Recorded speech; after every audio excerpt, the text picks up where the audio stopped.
Hiking has been a popular pastime for ages. There's something truly magical about the moment where your shoes first touch the trail, and you know that you're about to leave the world behind in exchange for something more natural. Hikes can offer beautiful sights, exciting animal encounters, and some much-needed exercise. But hiking can also be incredibly dangerous, especially if you go in an area where people are known to disappear.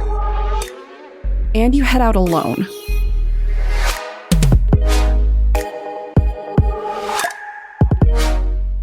My name is Brienne, and I'm the host and creator of Among the Dirt and Trees, a show where we explore true crime cases that occur out in nature.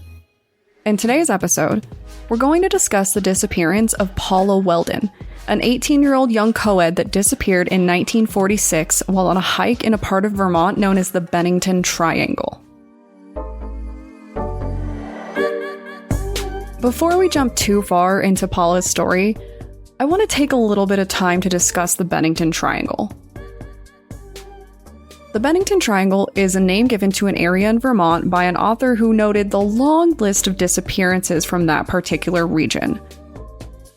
While the name has caught on and is still fairly widely used, it's important to know that this name didn't actually exist at the time of Paula's disappearance. However, she is a big part of its origin. Paula and countless others have disappeared from the space, but that isn't the only kind of activity that the area is known for. Visitors and locals alike have reported a lengthy collection of supernatural encounters and, even worse, UFO sightings. Now, there is something that you should all know about me. I can mentally cope with murderers and kidnappers and monsters of the human variety. And in any kind of paranormal encounter, I definitely don't think that I would be the first to die. If scary movies have taught us anything, it's that the girl with brown hair that knows a lot about spooky stuff generally stands a chance of making it to the end. But I draw the line at aliens. So, if the follow-up to this episode ever turns out to be that aliens scooped up Paula, I am shutting down the podcast and going to live in a highly populated city where that kind of stuff just doesn't happen. So, who was Paula? And how did she end up hiking in the Bennington Triangle? At the time that she disappeared, Paula Welden was 18 years old and attending her second year of college. According to her friends and family, she was incredibly well-liked and a general joy to be around. She enjoyed all kinds of outdoor activities like swimming, hiking, and camping, and she had a truly bright future ahead of her. Or so most people thought. On the day that Paula vanished, she made the decision to go enjoy a local hike in the area. Originally, she planned to go with friends. Apparently, there was a local cave that Paula and some of her pals wanted to visit. Sounds pretty fun, right? Well, apparently not everyone thought so. Paula tried to get a group together, but no one could go. Intent on enjoying her hike regardless, Paula made the daring decision to go on the hike alone. By all accounts, she was only prepared for a simple day hike. She didn't take any real materials or anything extra that might imply that she wanted to stay out in the woods overnight by herself. Alone, she made her way to the trailhead, which took a combination of walking and hitchhiking. Now, we have talked about hitchhiking before and the dangers that come with it. But as far as we know, Paula did safely make it to the trail and was seen by another group of hikers while she was making her way up. This would be the last time that anyone would ever see Paula. But some reports claim that it might not have been her at all. So, what happened? Paula was a special and very well-liked girl, and when she didn't return home and she didn't show up for class, people noticed. Immediately, her friends set out to find her, heading to the cave. Along the way, they found no signs of Paula, and when they arrived at the cave, they were also disappointed and alarmed to learn that she wasn't there. At this point, police were fairly quick to jump into action. Remember, Paula was not the first disappearance in this area, and she definitely wouldn't be the last either. Police and volunteer searchers went out to scour the area for any sign of her.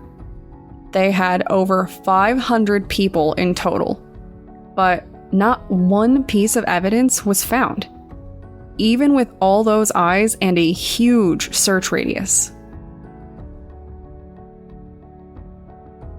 Police weren't just afraid that someone had abducted Paula. They were worried that she might have been a victim of an animal attack, or that she might have succumbed to the chilling nighttime temperatures. When she left, it was warm, but the forest gets cold at night. While they could remain hopeful because Paula was never actually located, it really only made police more suspicious. Before long, they were convinced that Paula was the victim of a crime and had been buried somewhere or covered up. For this case, police conducted a long list of interviews. They talked to all kinds of locals who claimed that they had seen Paula, but they really didn't get anything of interest until claims of seeing a woman matching Paula's description with a strange man came up. A ways away, a waitress claimed to have seen Paula, and she had some pretty disturbing news to share. According to this waitress, Paula was with a drunk and violent, awful man. She claimed that the woman she believed to be Paula had asked how far away Bennington was and claimed that she needed to get back, but she was out of money. Her account described Paula as dazed, despite the fact that only Paula's traveling companion was drinking. It's unclear if she thought that Paula might have been drugged or was simply experiencing some kind of trauma response after being with what was obviously a very bad guy. Now, for obvious reasons, police were very curious about this. If someone had Paula, they wanted to make sure that they could find her before it was too late. Unfortunately, after more time spent asking around, police began to suspect that there might have been another woman in the area that witnesses were actually mistaking for Paula. And that's just so much worse, in my opinion. Not only because of how it hindered the case, but the existence of another woman at all. Because instead of just one missing woman, we now have a missing woman and another woman who we have been led to believe is in some kind of danger, or a really bad situation if nothing else. Like all the other leads, this did not offer police any real answers. They weren't any closer to finding Paula, even with this new information. While Paula was never found, that did not stop the rumor mill from churning around her disappearance. A lot of people, including police, believe that she was likely abducted and ultimately killed before she could escape. They think somebody got her and hid the body. Others suspect that she might have been picked off by monsters in the woods, or even a predatory animal. But her friends actually seem to have some other theories, and the two biggest theories are kind of the same, but kind of polar opposites. According to one friend, Paula had appeared more depressed than usual lately. They stated that she had expressed some alarming sentiments and that she had also recently missed out on a holiday with her family. When asked, friends couldn't get an explanation from her. Because of this, some of the people who know Paula actually believe that she might have committed suicide and wandered off into the forest to do so, or maybe straight up lied and just kind of used it as a cover story. Of course, it does make you wonder how Paula wasn't found if this was what happened and she actually did go into the woods for that purpose. While it is possible that she went out with the intent of never being found, and it certainly explains why she didn't take anything with her, it still feels like there would have been some kind of evidence. The other theory is either very good or very bad, depending on how you look at it. Some friends said that on the day of her disappearance, Paula seemed unusually happy and excited. While some took this as an indication that she had finally decided to end her life, which is certainly a very morbid theory, others think that something else was going on. Some people suspect that Paula was actually racing off to elope with a man that she had recently fallen in love with. They believe that she took off and made the decision to leave the world behind. And while I'm not really sure how this ties into her asking all of her friends to go hiking, it certainly is a very interesting theory. Maybe she had big plans of starting a new life and finally found a way to make it happen. And it does tie in with the potential sightings of Paula with a strange man. But if that is what happened, it makes you wonder how Paula's story truly ended. Did she really run off to start a new life? And more importantly, did she succeed? Was Paula watching the media go wild with her disappearance while she snuggled up to her secret lover that nobody knew about? Or is it more likely that Paula ran off and landed herself in some kind of trouble? Maybe this man wasn't Prince Charming. Maybe he was an abusive alcoholic and Paula simply could not safely find a way back home.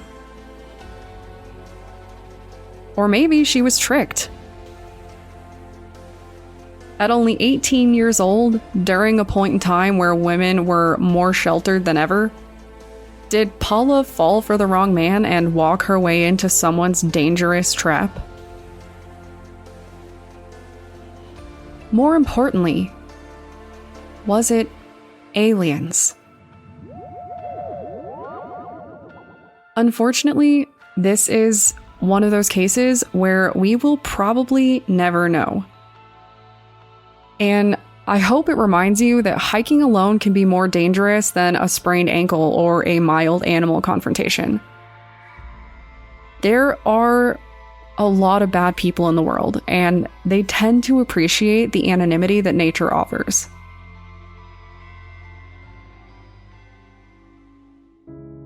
Whenever I hear a story about a young girl potentially running off with an obviously evil man, I like to think of Elsa's advice from Frozen.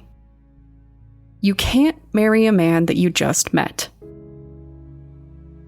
It might not be terribly romantic, but I think we can all agree that Anna was a walking true crime victim, and she is not the only one in fiction or in real life to end up in this kind of situation. I like to think that Paula has enjoyed a long and wonderful life hidden away in a reality of her own making. But I really just don't think that that is a likely outcome for this story. So, given all of this, what do you think happened? If you want to share your theories or any scandalous narratives that would explain her disappearance, Feel free to connect with me on Twitter or Instagram using the tag @DatPod. I accept all theories except the ones that involve her being sucked up by her chest in a beam of light. For ad-free listening, don't forget to become a patron at patreon.com/like and inscribe. And of course, stay safe out there.